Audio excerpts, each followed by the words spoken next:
ದುರ್ಗಾನಗರದ ಕೃತಕ ನೆರೆ ಸಮಸ್ಯೆಗೆ ಶಾಶ್ವತ ಮುಕ್ತಿ, ಸಂಘಟಿತ ಹೋರಾಟಕ್ಕೆ ಮಣಿದು ಕಾಮಗಾರಿ ಆರಂಭಿಸಿದ ಜಿಲ್ಲಾಡಳಿತ.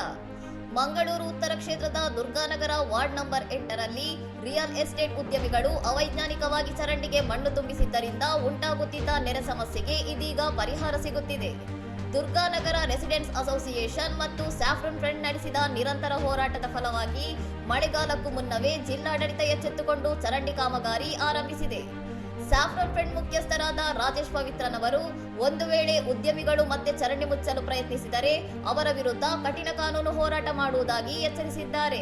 ಸ್ಯಾಫ್ರನ್ ಫ್ರೆಂಡ್ ಮುಖ್ಯಸ್ಥ ರಾಜೇಶ್ ಪವಿತ್ರನ್ ಮಾತನಾಡಿ, ಜನಪ್ರತಿನಿಧಿಗಳ ಮೌನದ ನಡುವೆಯೂ ಸಾರ್ವಜನಿಕರ ಧ್ವನಿಯಾಗಿ ಹೋರಾಟ ನಡೆಸಿದ್ದರಿಂದ ಈ ಯಶಸ್ಸು ಸಾಧ್ಯವಾಗಿದೆ ಎಂದು ತಿಳಿಸಿದ್ದಾರೆ.